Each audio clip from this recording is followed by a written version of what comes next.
This is going to be your complete guide on how you can take almost any cookie recipe and convert it into a cookie bar recipe. So it's made in a 9x13 pan, baked in the oven, and then cut into bars. Because not all of us have the time to throw multiple batches into the oven, scoop, portion, shape, all of the different cookies.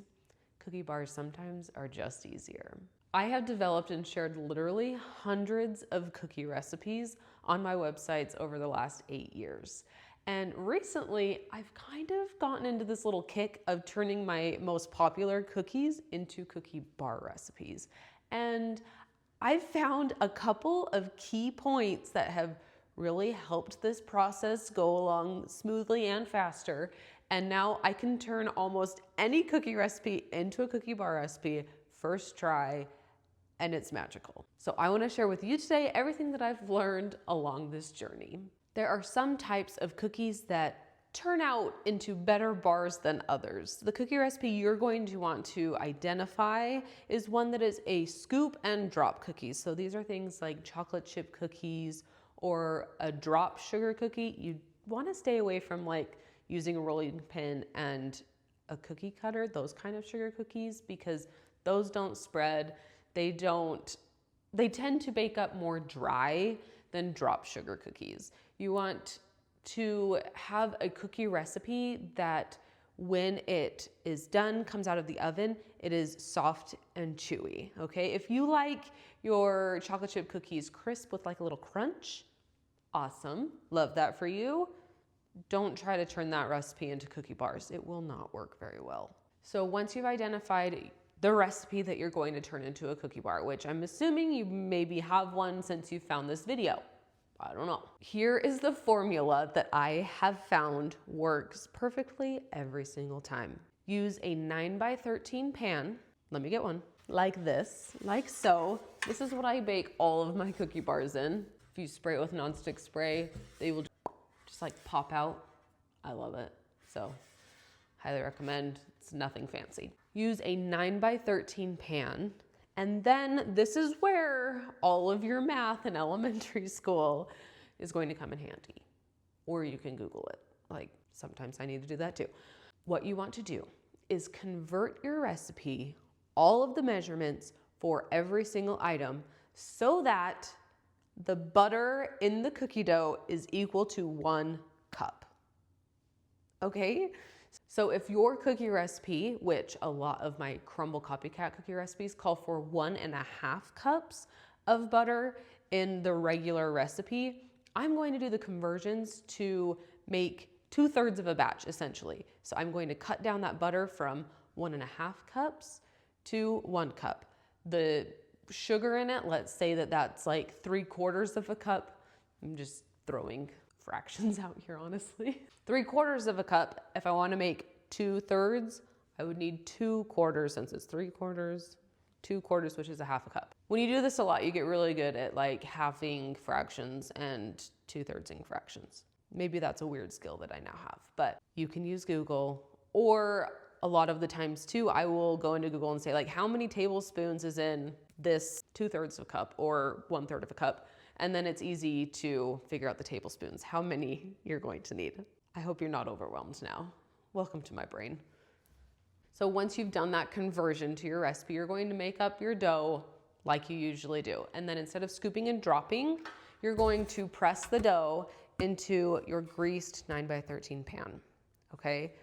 I sometimes, if there is no filling inside, which we'll talk about that in a moment, stay tuned, will kind of press and then sprinkle the top layer on to get a nice texture on top of my cookie bar.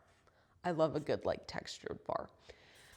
But if you want to add filling to your cookie bar, I've done this multiple times. I've done it with like a white chocolate chip Biscoff cookie bar. So it's a white chocolate chip cookie. It has a layer of Biscoff and then cookie again on top.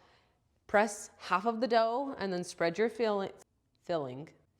I sometimes feel like I have a Utah accent and I hate it. That was a side note.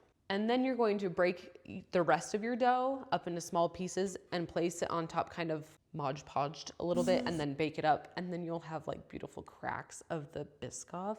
Oh, And if you want it to be a complete layer where everything is covered, I would take half of it and kind of roll it out on like parchment paper or something, and then flip it on top of your cookie bar and take the parchment paper off. I've done this. Example, my molten lava and all of my Pop-Tart cookie bars, because those are delicious. Once you have everything you need in your pan, you're going to put it in the oven to bake. Now, 350 degrees is your best friend, Fahrenheit. 350 degrees Fahrenheit. That is the temperature that I cook all of my cookie bars at. Even if the regular recipe calls for 375, you're going to want to reduce it to 350, or else the edges and top of your cookie bars will get too brown before the inside is fully cooked. So make sure you go at 350 in the oven, and then I bake for 17 to 20-ish minutes. I start checking at about 15. When you check your cookie bars, you're going to want to look for these 3 indicators, okay?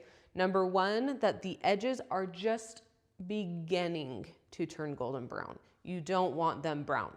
Just starting to turn golden brown, the edges. Number 2, that the center of your bar has like puffed up slightly and it doesn't look glossy and wet anymore.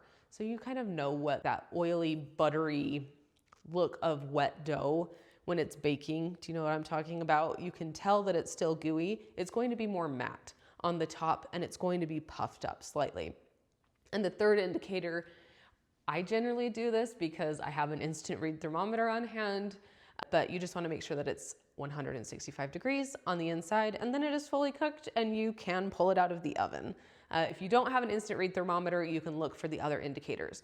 Keep in mind that your cookie bars will continue to cook as they cool outside of the oven, because everything inside is really, really hot, over 165 degrees hot, and the pan itself is hot, and you're going to want to let these cool completely before cutting them.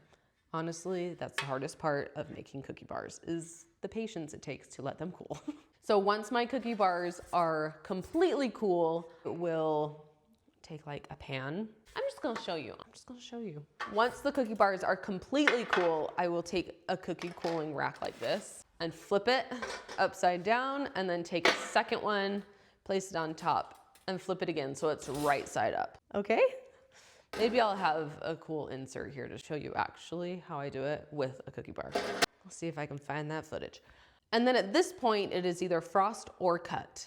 I frost a lot of my cookie bars, like sugar cookie bars, or I just did frozen hot chocolate cookie bars. It's like a hot cocoa cookie base, chocolate cookie base with a hot cocoa mousse frosting. Seriously, so good.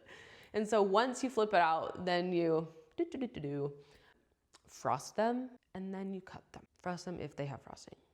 Cut them.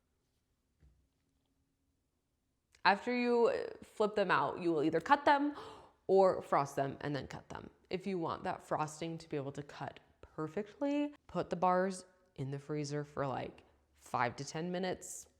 Then you'll be able to cut, and the frosting will cut just like sharp and crisp. Everybody always asks me how I cut my cookie bars so crisp and square, and this is what I have to show you. My son 3D printed this for me.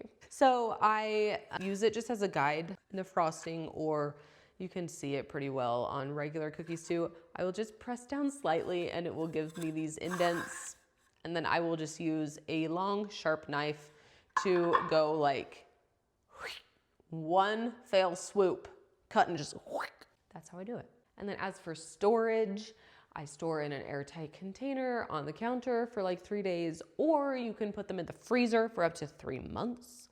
You can store it in like a zip top bag, or you can even vacuum seal it. I do that quite often. Okay, now troubleshooting questions. What do you do if you've tried to make cookie bars before and they are too dry? Too dry almost always is equal to overbaked. Okay, if they end up dry after they cool, they've been overbaked. Bake for a couple minutes less next time. What do you do if you've made cookie bars before and you have the opposite problem? They're fully cooled, but they are still so gooey and underbaked inside.